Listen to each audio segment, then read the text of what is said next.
All right, live on LinkedIn, live on YouTube, live everywhere, right? Yeah, perfecto. Whew. How much time did it? 8:05. 5 minutes late, I guess. Still better than before.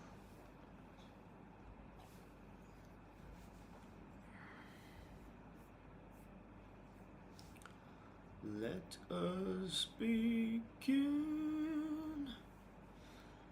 Bum bum bum bum bum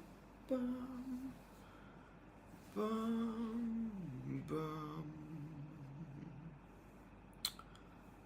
bum bum bum bum bum bum bum bum bum bum bum bum bum.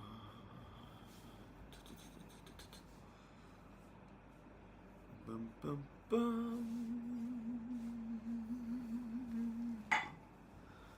bum bum bum bum bum bum bum bum bum bum.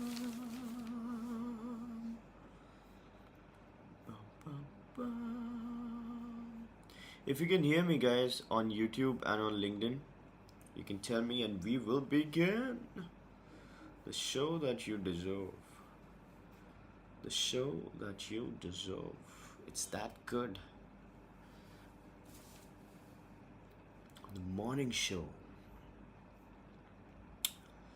The morning show that we've been all waiting for is here.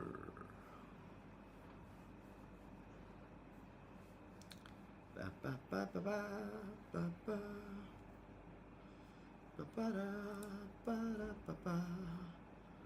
Ba, da, da, ba, ba, da, ba. Guys on link, Mr. Perspective, hey, good morning. Good morning, we can hear you, says Mr. Perspective and Mr. Raju Kumar. That's beautiful. Beautiful. Thank you. Thank you. I'll just wait for another nod on LinkedIn. So, guys, if you can hear me on LinkedIn, I used to have a friend who used to say LinkedIn. So, guys who can hear me on LinkedIn, please tell me. Or let me just check the audio myself. Oh, I got a thumbs up from Mr. Saurabh Kumar. So we are sorted.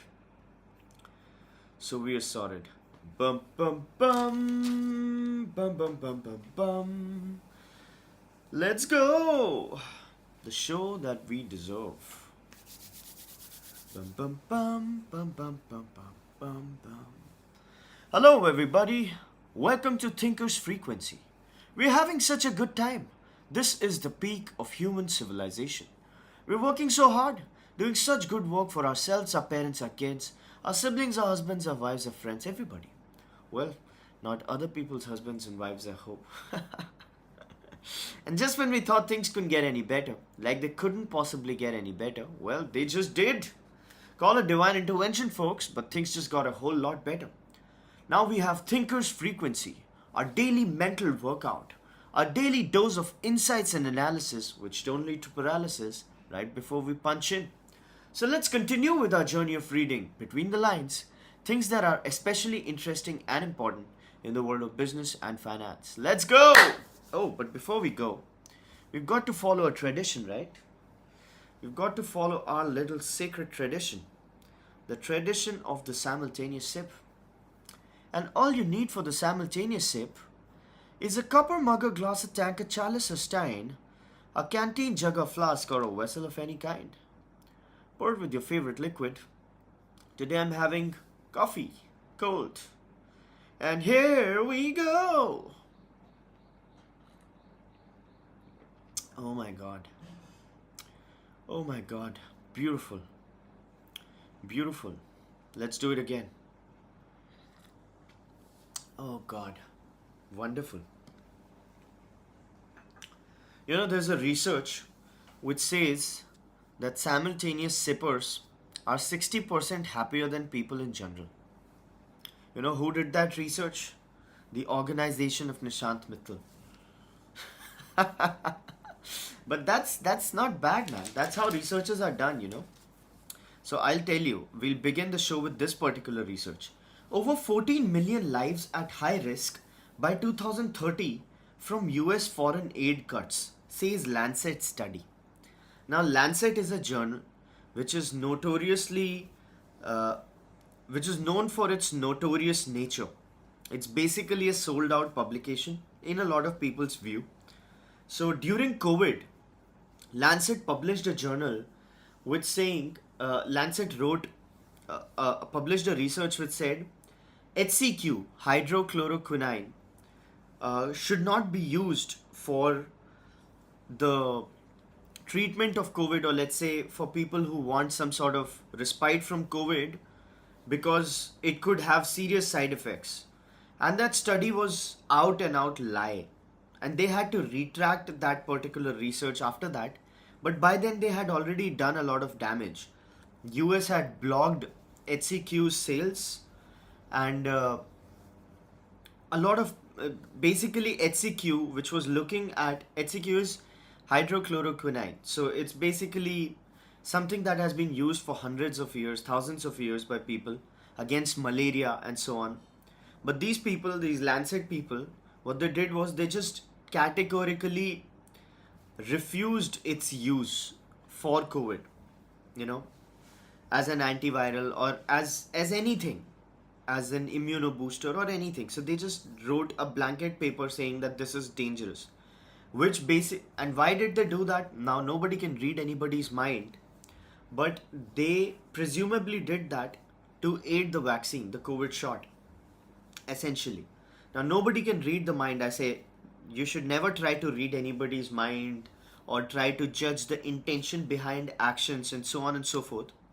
But a treatment like HCQ, which was a very cheap treatment, a very inexpensive treatment of COVID, was directly opposite to the very expensive doses of, let's say, remdesivir, which was being considered as a shot, not as a COVID shot, but as a treatment, or the COVID vaccine, which was being rolled out at a global level at a different proposed scale, right? So Lancet did that research, and they published that, and then they rescinded that article, that research paper. But by then the damage had already happened. So now they are saying that over 14 million lives are at high risk by 2030 from US foreign aid cuts. Now, who must have funded this particular research? Some organization which depended on the US aid? You never know. You never know. Just yesterday, RFK Jr., who's the HHS, the National Health Secretary, yeah, basically he's the head of US health program now. He said that autism, the link between autism and the vaccine of hepatitis B, you know how it was being blocked? I mean, how it was being disconnected through these researchers? Exactly what I told you a few days ago. At Viewers of Thinkers Frequency would remember, we talked about how it's easy to paint a research right? So let's say this semaglutide, Monjaro, Eli Lilly, Novo Nordics, these people are coming out with their weight loss drug, right? So they can study till the time that drug is looking good. Let's say if the drug starts showing some sort of bad effects after a year and a half or 2 years or 3 years, you just don't publish that research. You just cut it out from your research and put it for the first 3 months, first 6 months and mark it safe, right? This is exactly what happened with hepatitis B vaccine apparently, and that's now since RFK Jr. is the HHS secretary, head essentially. It's coming from a verifiable source, right? So what he says is that hepatitis B vaccine had 1,000% correlation or whatever with autism. However, how they hid that was by not counting autism in adults. So they essentially just counted autism in young people, very young kids. By the time they don't even show the results of autism, the real symptoms of autism don't show up till that particular age, and that's when they blocked the study, and that was it. So when I say that there is a study which says simultaneous sippers are on an average 60% happier than everybody else in the universe, well, who's gonna stop me from publishing that research, right? Do you think, by the way, do you believe that that research is true? Do you think simultaneous sippers must be like 60% on an average happier than everybody else? Well, I believe it. I believe it. Anyway, moving on. Privacy bill may be sent to Attorney General for judging RTI impact. So there's this privacy bill, which essentially talks about confidentiality of data, of personal use data, right? And then DPDP Act, it's called Digital Personal Data Protection Act.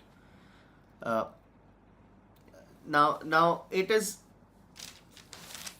all of these things have some sort of contradicting angles, right? Let's say if you're trying to enforce privacy, or let's say you're trying to prevent privacy, it goes diametrically opposite to where RTI wants to stand as far as right to information is considered. So now this privacy bill, the DPDP, is being sent to the Attorney General for judging the RTI impact. Like, how does RTI get affected by the new DPDP? You know, the government is saying that there's no dilution. RTI is okay, but opposition says that RTI will get affected, and that's bad news. So let's see. Hope restocked on festive shelves. Companies plan higher discounts for turnaround in sales. So as we've discussed, viewers of Thinkers Frequency would remember that we are going through a consumption slump. This country, our beautiful country, is going through some sort of consumer slump, right? People are not being able to spend money, and people are not being able to buy things. Now, that's a serious problem, because if people are not being able to buy things, it's gonna have real repercussions, right? And the cascading effects of a falling consumption are huge. Japanese economy crashed essentially, not because of just the falling consumption, but yeah, consumption was a big part of that story. So, and the economy, Japanese economy, has never recovered ever since it's crashed in like 1990. So you got to figure this out. How and why is the consumption declining, and how do you bring it back? So at this moment, hope is we're living on a prayer. The Indian retail sector is doubling down on inventory. It's doubling down on stock so that there is no shortage as far as festive sales are considered. They want to be doubly prepared to not miss any wave which happens with the this particular thing, right? The festival sales that are happening. So let's see how that goes, right? That's very important. We should have a beautiful festival sale, and let's see that it goes through. Trump and Musk are essentially at odds with each other, Mr. Musk and Mr. Trump.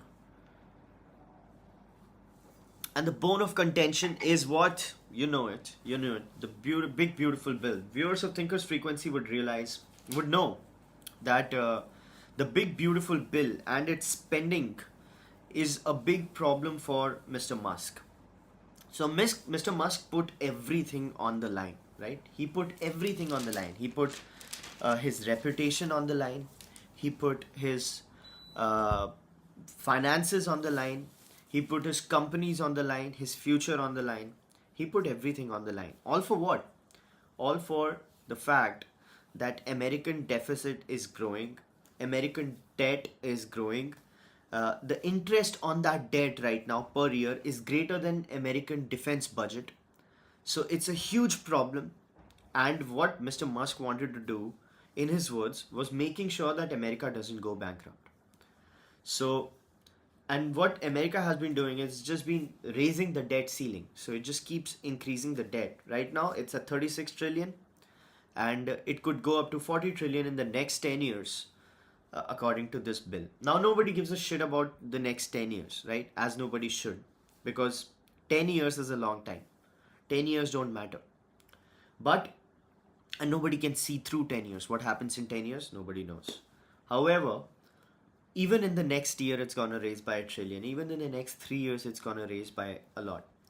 That's what Mr. Musk thinks. That's why he joined Doge. That's why people burnt his showrooms, his cars, and so on and so forth. He lost a lot of market share in Europe and everything, right? And then after funding the campaign, after literally campaigning for Trump, Team Trump, what he saw was a spending bill which raises the deficit by $3 trillion. So how would you feel in that particular situation, right? It's pretty damn sad for him personally. Now what happened with that was he essentially, but who does America have to pay anyway? Aliens on Mars? Oh, I'll answer that question, Mr. Perspective. But I'll just let me complete the story. So, what Mr. Musk has done is that he's talking about starting a new political party, the America Party, which is center, and which is at the center, not to right, not to left, and which essentially talks about reducing the deficit spiral. Because as Ray Dalio wrote, America could have a depression. All it takes is just one debt default, right? One debt default by some party here and there, and then the entire market crashes. So nobody wants that. But Team Trump, I should give the other perspective as well. He says that that's not gonna happen because a lot which we are going to do is going to spur different kind of growth, which is going to meet the deficit problem. So the Trump gold card, where you could buy US citizenship for 5 million. He says if 1 million people come through this gold card thing, it'll be 1 million million. So what is 1 million million? It's perhaps a trillion, you know? So that cuts the deficit. And then the budget which they've proposed, the bill, will lead to some sort of spending which will lead to American growth. So it's instead of growing, let's say, 1.5-2%, they could grow at 3.4%, 3 to 4%. So that could cut the deficit. So they have different perspectives, and they both are extraordinarily smart people, extraordinarily crazy people. So nobody knows where this goes. Coming to Mr. Perspective's question, but uh, who does America have to pay anyway? Okay, so American debt is uh, dollar denominated debt to different countries, to different, so it's sovereign debt, a lot of it is corporate debt. So let's say if you are a country, right, you sell bonds and you sell debt. Why do you sell debt? Because that's how capitalism begins, right? If somebody borrows money from you, if you, let's say, sell debt, they give you cash, then you use that cash to build whatever you do, right? And so America owes debt to a lot of different countries. A lot of American debt is actually owned by Chinese. A lot of American debt is owned by, and they've been reducing that debt because whoever knows anything about this, they'll be looking at these papers with a lot of caution, right? Let's say if you tell me that, Nishant, I'm gonna pay you, give me 100 rupees, I'm gonna pay you 110 a year ago. So that you're selling me debt, right? I'm gonna give you 100 rupees. You're gonna give me a paper which says that you're gonna give me 110 next year, right? And let's say you gather a lot of this debt, and now I'm scared. Now I'm scared. What happens with this 100 rupee, with this paper that you'd given me, the debt document, right? What happens here? What if you just don't pay? So what I'll do is I'll try to sell this paper to somebody else. Now I'll try to sell this paper to somebody else. That person will try to sell this paper to somebody else. Now what happens is there will be a time when I'll have to pay the interest, right? You will have to pay me interest. Now if you keep paying me interest Forget about the principal. If you just keep paying me interest, I could I could live with it. But there'll be a time that the interest of all your debt will be so much that you won't be able to pay me interest, and that at that moment my paper will be worth nothing, and then I'll go bankrupt. And then whoever I've taken money from, they'll go bankrupt. And then whoever they've taken money from, they'll go bankrupt. So everybody. So that's called contagion risk. So that's, I hope you understood the explanation, right? I hope that was good. Interesting, right? So that's what Ray Dalio has been talking about all this while. You know? Anyway, moving on. Moving on.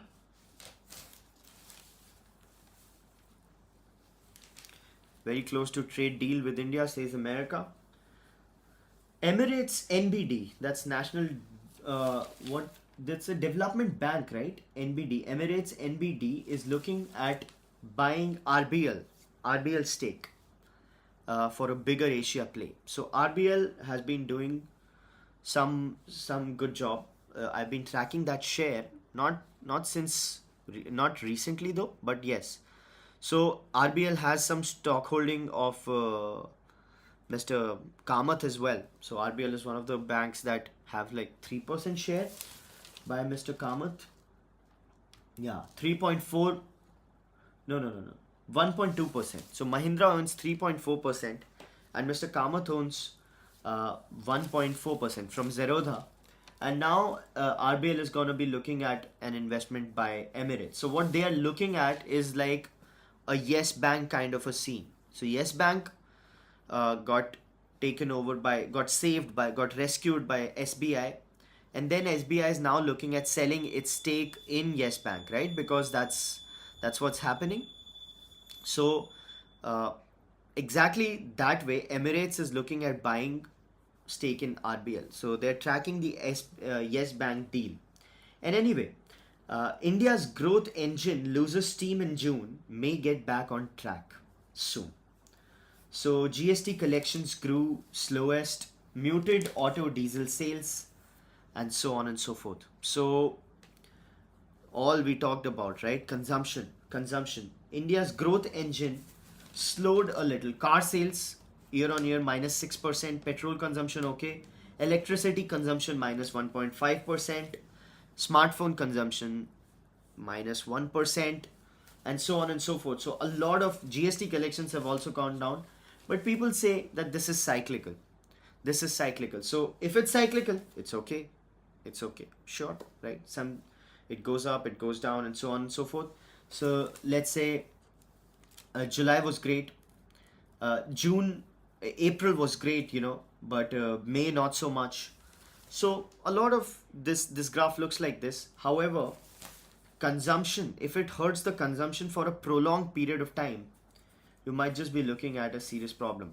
Another indicator of some sort of stress in the economy is how gold is perceived as a store of value, right? So Indian households have a lot of gold. They have a lot of gold. They have more gold than 10 reserve banks, top 10 reserve banks put together, right? Did you know that? That Indian women, Indian gold households have more gold than reserve banks of the countries put together. Now corporates are also rushing to gold through ETFs. Now this should be a little scary as far as the economic outlook is considered. Maybe it's a new strategy, maybe because it's a new instrument, so you never know what's happening. However, if there is some activity as far as gold is considered from corporates, it signals some stress, or maybe they're looking at hedging. But yeah, so they're buying a lot of gold ETFs is what these people want to say essentially. Gold has been traditionally a store of value for ordinary Indian saver. Corporates too are now big investors in the safe haven asset through ETF, the paper derivative. So in dollar terms, a gold per troy ounce 86% in asset under management in gold has climbed at 55%. So asset under management at gold 55%. We've talked about this. We've talked about how Gold is picking up, and also gold loans are picking up. So Muthoot Finance has now got an AUM of 2 lakh crores because that's the gold loan AUM. So that happens. Job done right to boost employment. So just yesterday, I wrote a post that cars are not selling, and since cars are not selling, it's causing a bit of a problem. I got a comment for a non-financial person. For me, this seems interesting. This session seems interesting. Says Mr. Shubhoday Hiremat. I hope I'm pronouncing your name right. Yeah, it's going to be very interesting, Mr. Hiremat.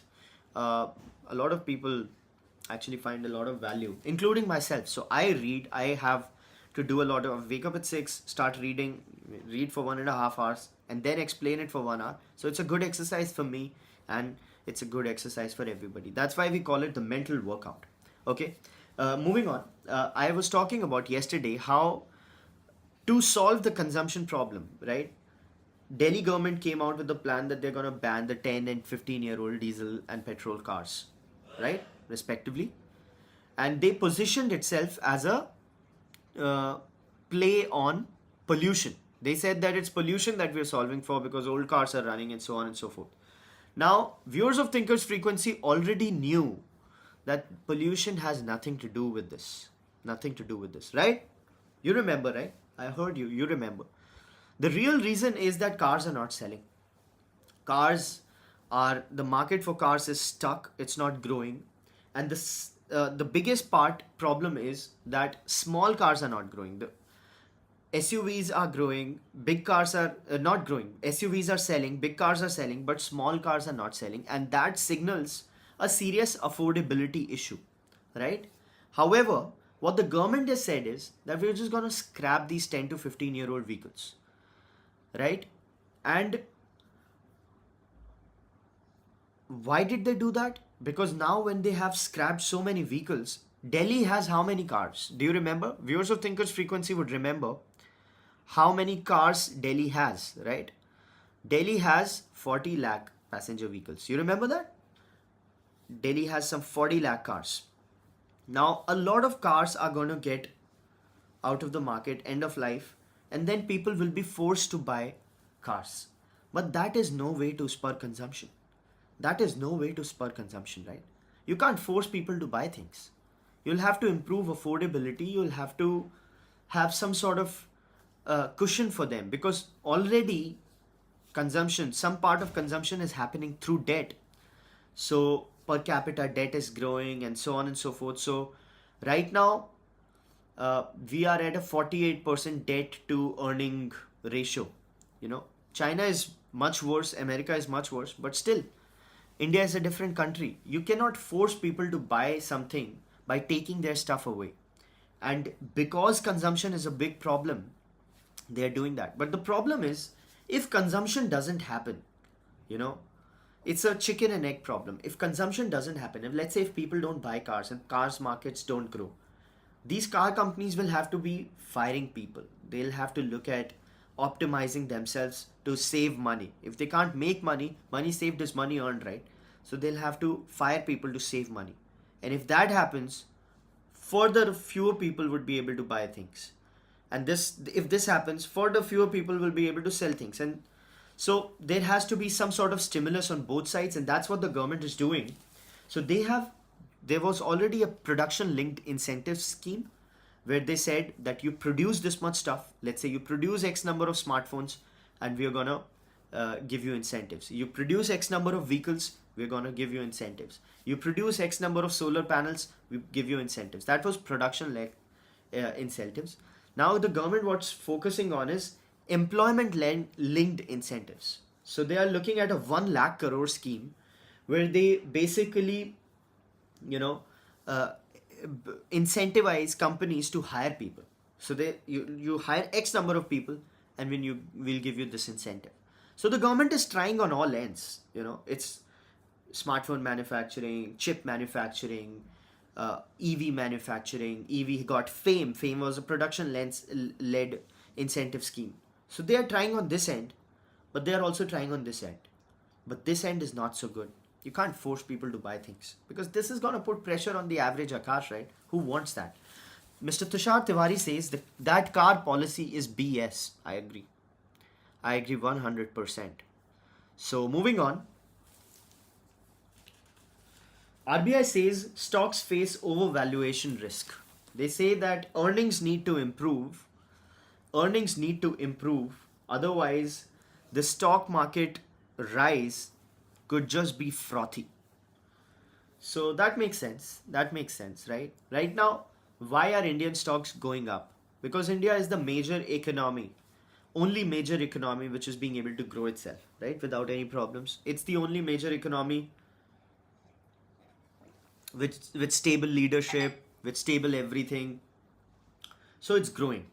But the valuation of stocks needs to be in line with their earnings, right? And that's not happening. Why? Because of the consumption, right? Consumption. So everything is related. Everything is is basically, spirals which happen. So that happens, and AI content fuels no, that's okay. That's fine. So yeah, moving on. I'll just move forward. Mr. Jaishankar says India has right to defend itself against terror. Well, thank you. Well, obviously, we should have the right to defend ourselves against terror. So, moving on. A lot of political stuff happening. We won't discuss that, because it's dirty. Yeah. So, car sales, talking about car sales, I told you, downhill for second month in a row. Second month in a row. So, local car sales declined for the second straight month by about 6% to 320,000 units in June, with buyers deferring purchases amid weak sentiment. So, you can imagine, right? The country's leading car makers, Maruti, Hyundai, Tata, posted double-digit decline in sales last month, while sales at market leader Maruti 13%, Hyundai fell 12%, Tata fell 15%, and so on and so forth. So, car company really needs a fillip, and we can see that, especially viewers of Thinkers Frequency could see that, but you still shouldn't force people to buy cars, is what I personally believe, by taking their cars away. Anyway, uh, TAFE and AGCO have settled their legal dispute. For people who don't know, TAFE is a huge tractor company. It's probably the second largest tractor company in India. Yes, it is the second largest. The largest is Mahindra. Then there's TAFE. Then there's Sonalika Tractors. TAFE used to be Eicher Tractors. So Eicher is the company which makes Royal Enfield, the motorbikes. So Royal Enfield motorbikes, the parent company used to make tractors as well. So they used to have tractor business, and then they used to have the Royal Enfield business. Now with Mr. Siddharth Lal, the the focus shifted to the bike business because he was passionate about bikes. So he said, "I'm going to make bikes," and they hived off the tractor business, and that tractor business became Eicher, Tafe tractors, right?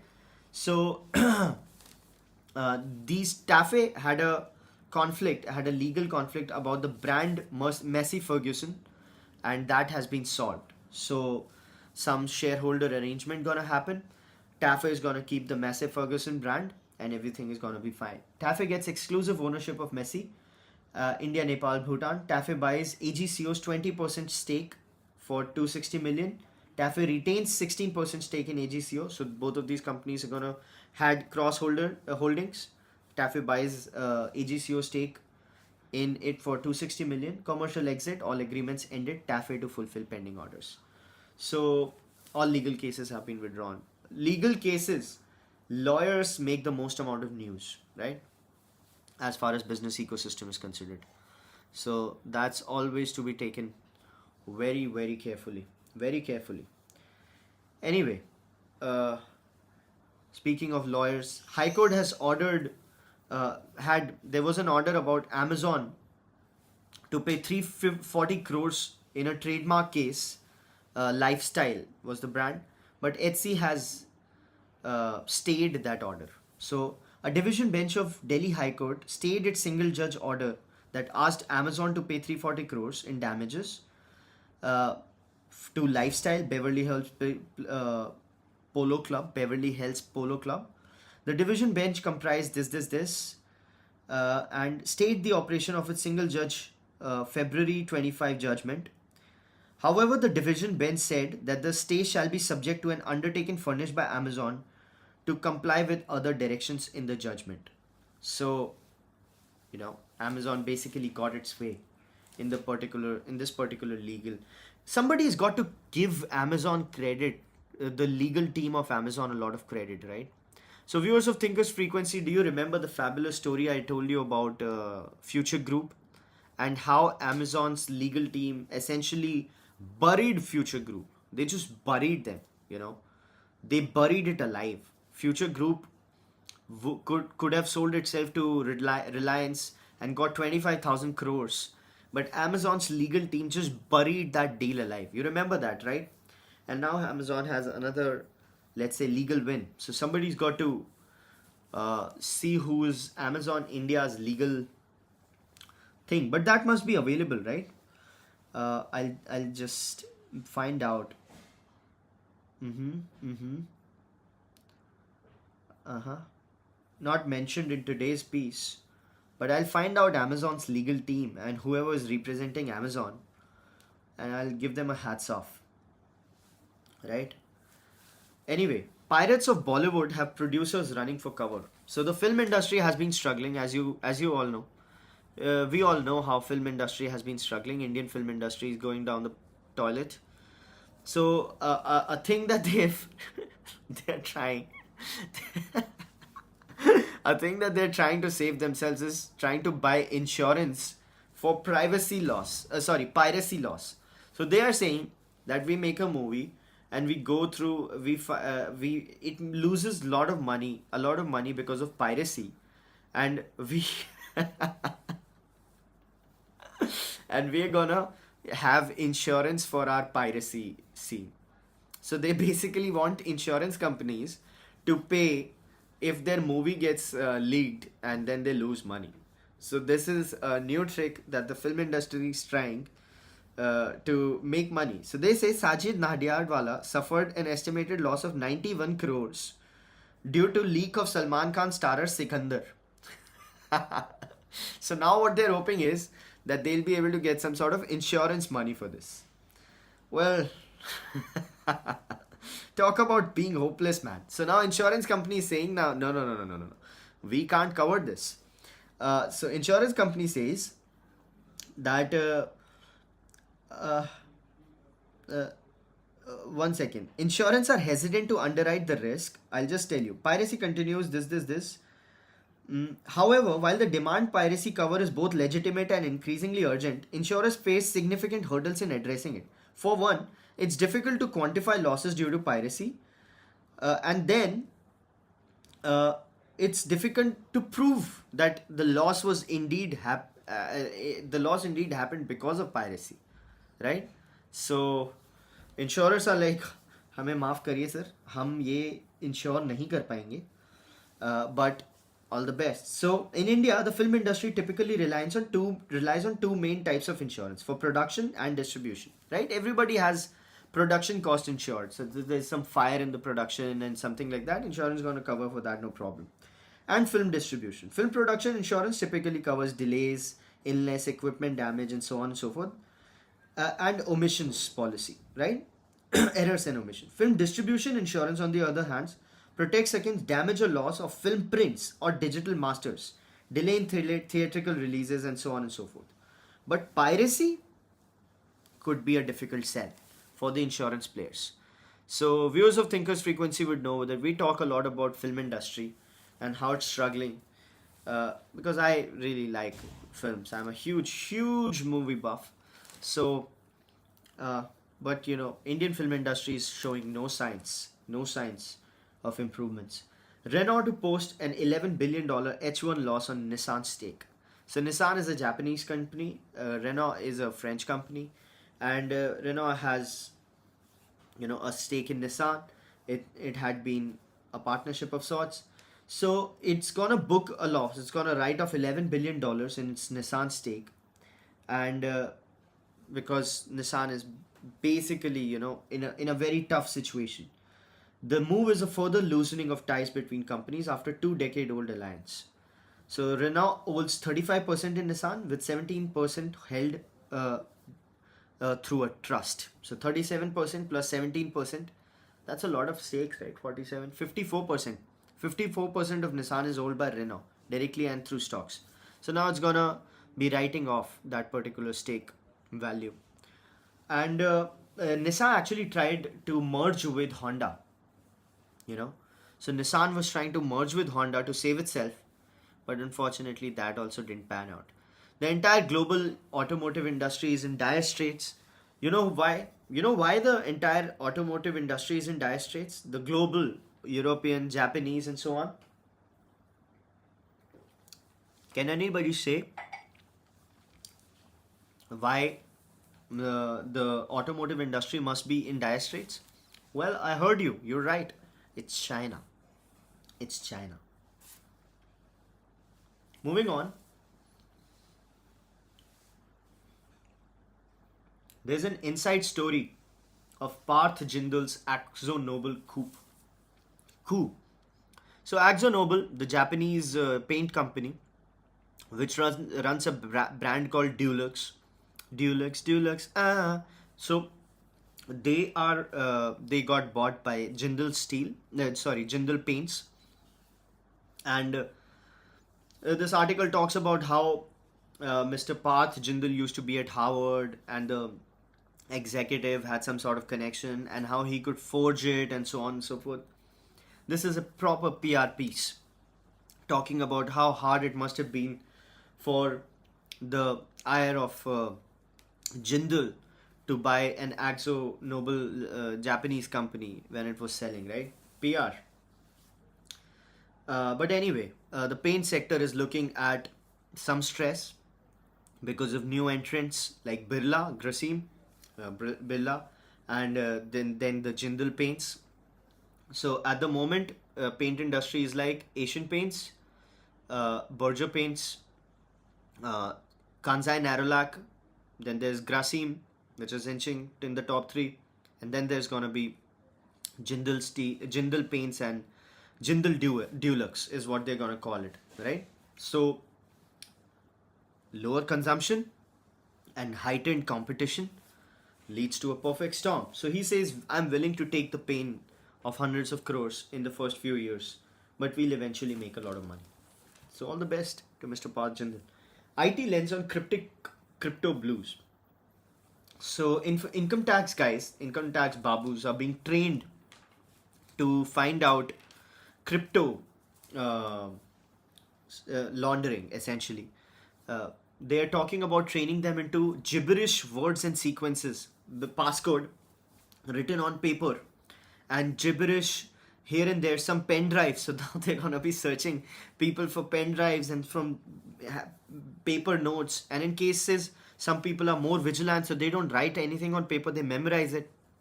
So they're gonna learn on how to actually ask them to reveal the numbers, right? So they're gonna throw the book at them that you're gonna be jailed for 2 years for this law violation, and so on and so forth. But what the IT babus are gonna do? They're just gonna take a bribe, as they always do. So that's what we believe, right? Anyway, moving on. Jet fuel price hiked by 7.5%. Price of jet fuel (ATF) was sharply increased by 7.5% on Tuesday, while cost of LPG used in commercial establishment was reduced. So after 3 rounds of price cuts, aviation turbine fuel was increased by 7.5%. So if this happened on Tuesday, it should be bad news for the airline stock, right? Because fuel is a major component of their costs. Speaking of costs, Adani has gotten a $437 million payment for the electricity it provides to Bangladesh. So Bangladesh has been able to pay Adani. That should be good news, right? For Adani, of course. And Adani has Adani Group. When I say Adani, I don't mean Gautam Adani. I never call elders by first name. I feel very, very awkward. So you must have noticed it's always Mr. Trump, it's always Mr. Musk, and it's always Mr. Adani.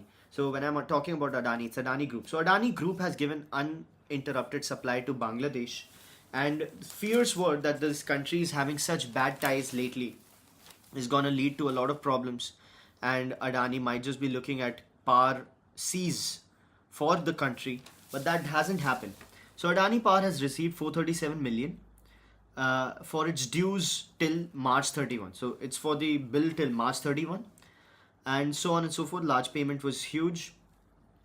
With all pending payments, including carrying costs and late fees, Adani's power agreement is back on track. So Adani says 2 billion sale has happened, and a lot of that money is coming back. So it's good news.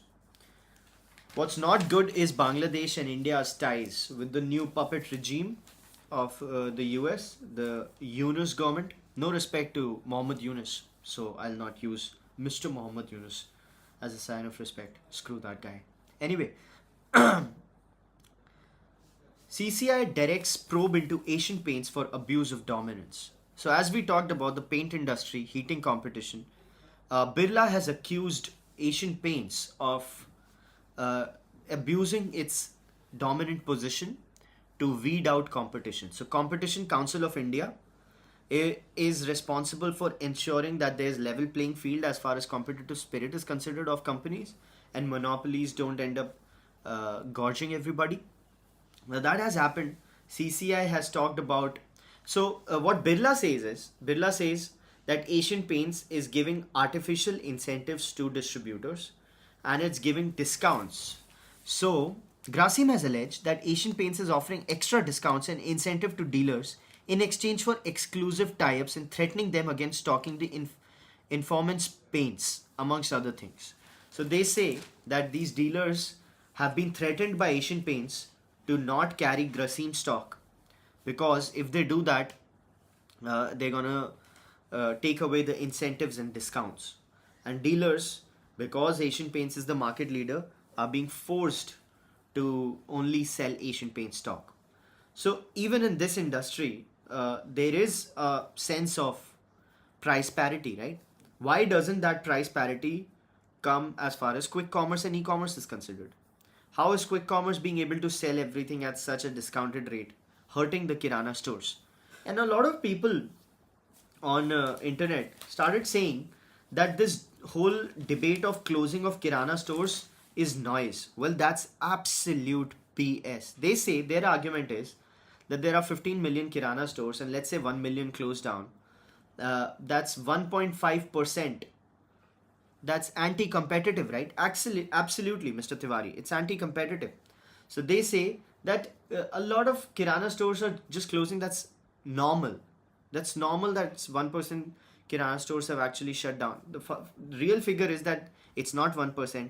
It has to be judged in the consumption light. It has to be judged in the absolute terms. And if you have to look at the closures, this particular period is too small to actually say that Kirana stores are safe. So if you're saying that Kirana stores are safe, you're actually either absolutely stupid, you're actually dumb, or you are lying. So these are the two scenarios that are possible, right? Either you are unaware or either you're lying. Now this has another analogy. So if you remember, a lot of people in AI used to say, or are still saying by the way right now, that AI won't lead to job losses, right? So AI won't lead to job losses, AI would create new jobs, and so on and so on and so on. You know what yesterday happened? What happened yesterday?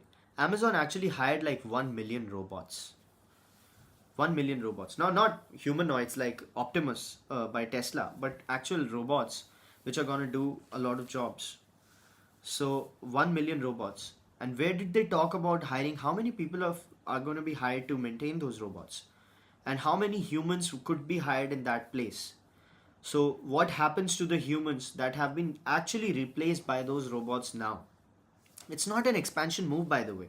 The Amazon story is not an expansion move. It's actually a replacement move. So now what would those people say? who are saying like, no, they can create new jobs. Of course, AI is gonna create new jobs. There's no doubt about it. But the number of jobs it creates is gonna be a fraction of the number of jobs it replaces, and that's the problem. So either you are too dumb to understand any of this, or you're just lying, right? A lot of people lie. The question is, why would anybody lie about this? Well, that's a fair question. Why would you lie about this? Obviously, because the answers to the follow up question would be very hard.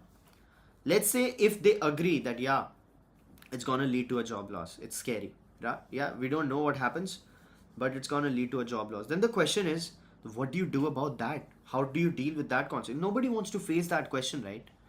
Nobody wants to face that question. So they'd rather just, uh, you know, say fugazi right now than actually face the hard question, which is a good strategy, but it should be called out. So that's what I'm doing. Moving on. Uh,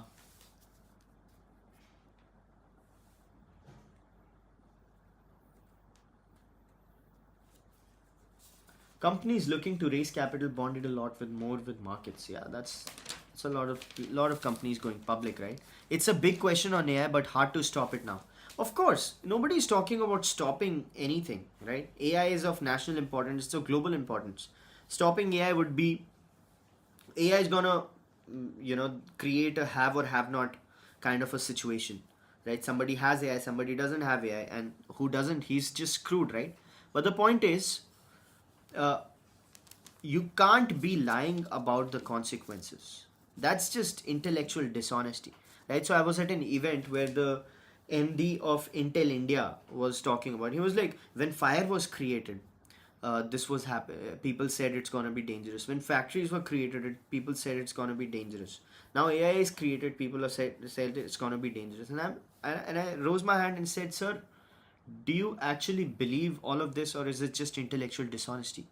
Because fire didn't talk about singularity, machines didn't talk about singularity. They were means of enablement. They were talking about productivity. The concept of industrial revolution was manufacturing things at scale. It wasn't about reducing people. Nowhere in any of those goals was using less people. It was about manufacturing at scale, you know. Right now, AI categorically talks about super intelligence. It talks about AGI. It talks about singularity.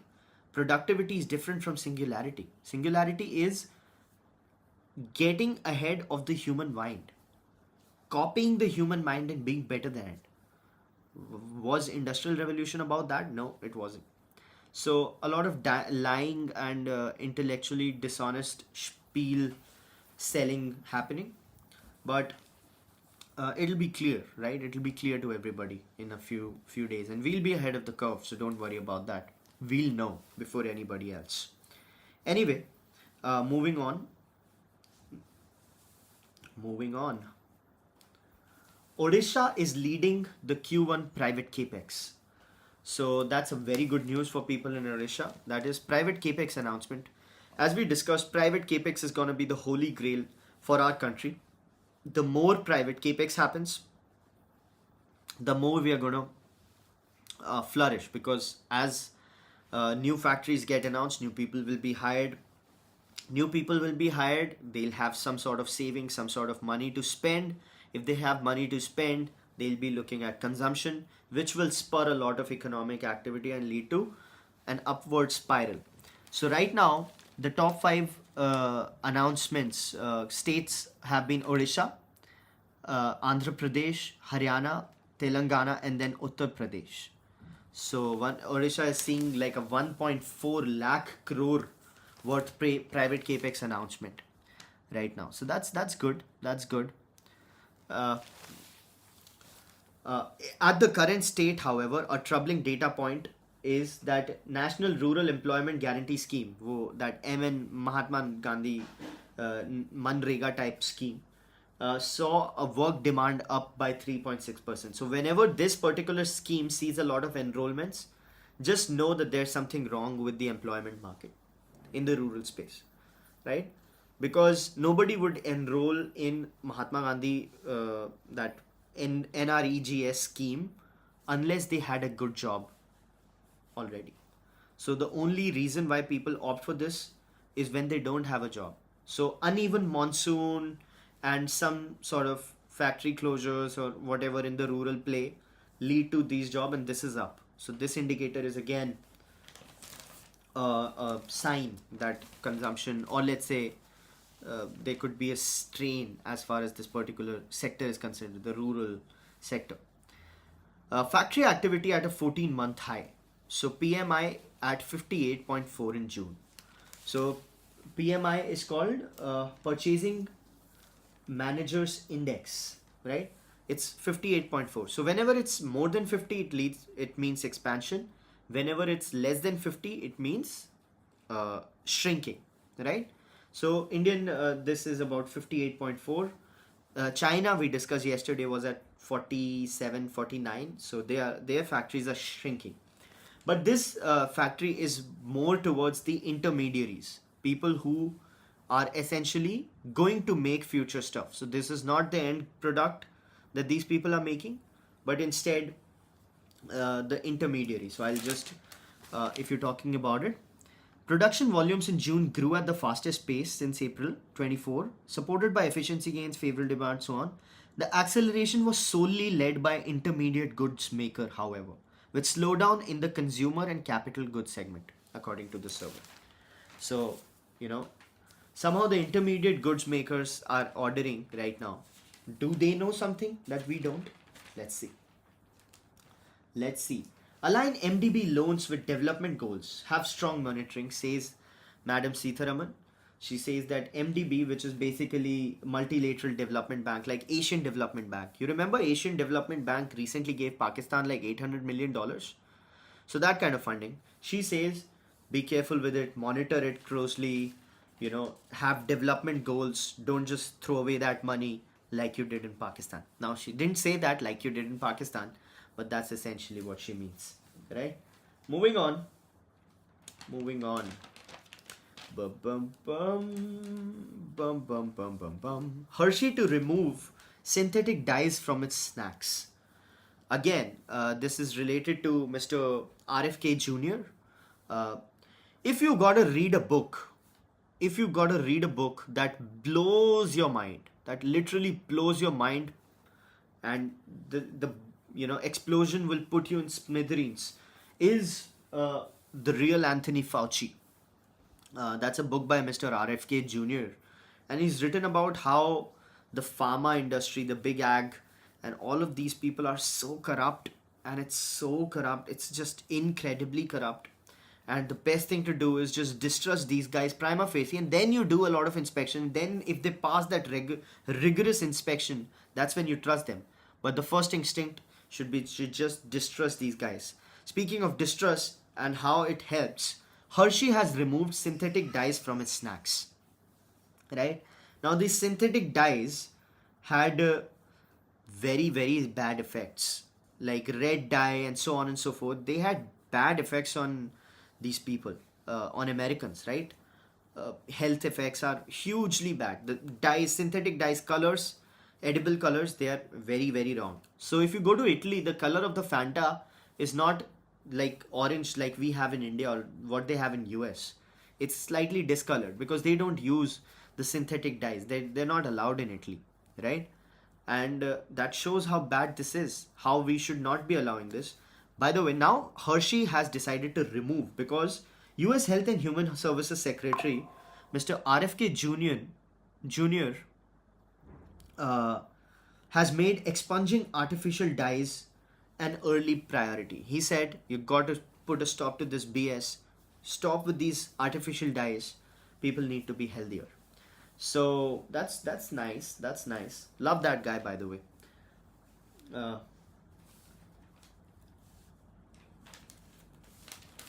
Mr. Bezos has married Lauren Sanchez, the lady.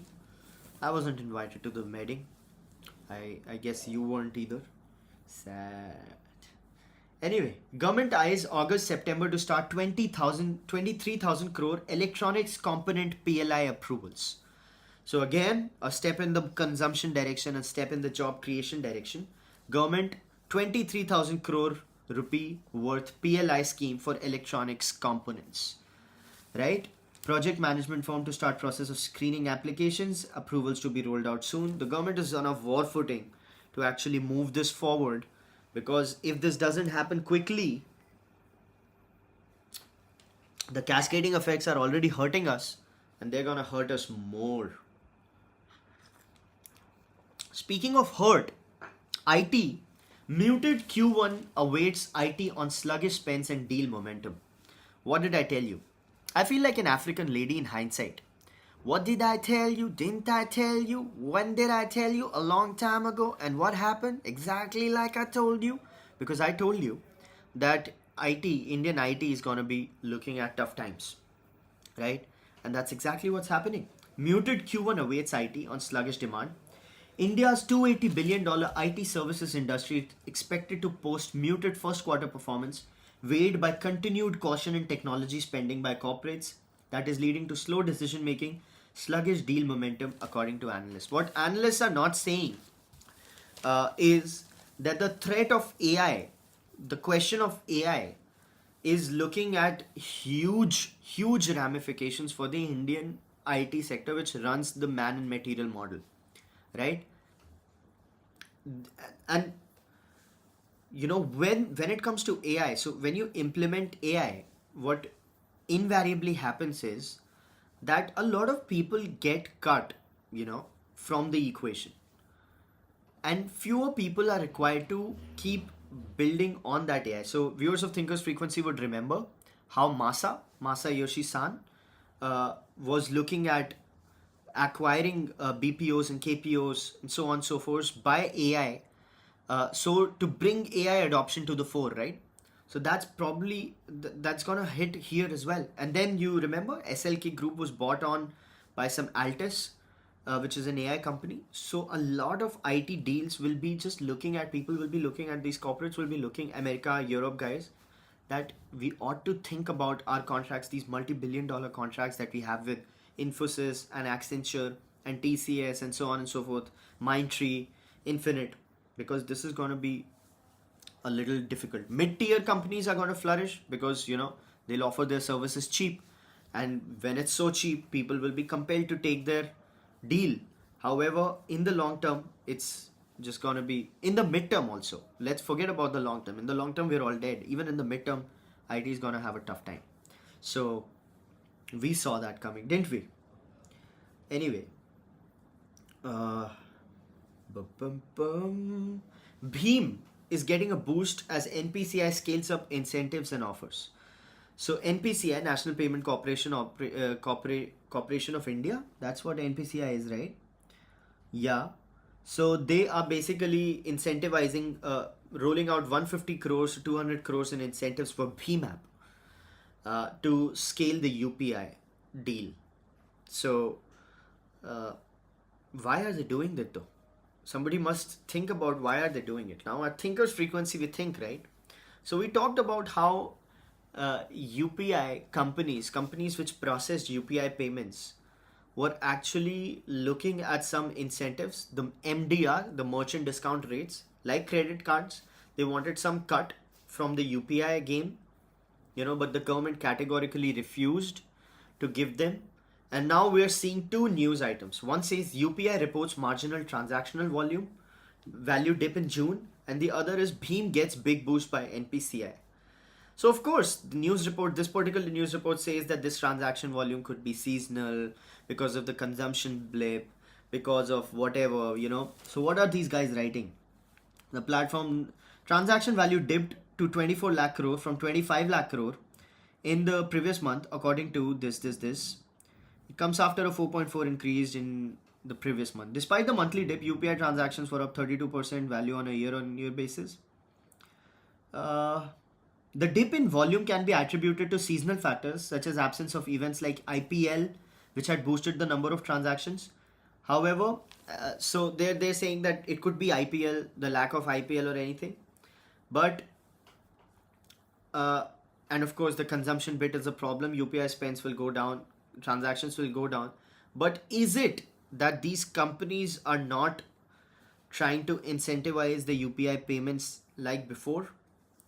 as a nudge for the government to rethink about MDR. That's totally speculative, and that's why government is like giving 150 crore to 200 crore benefit or incentive to Bheem to run their operations. Well, that's a question. It's a speculative question, highly unlikely to be true. However, good look at it, right?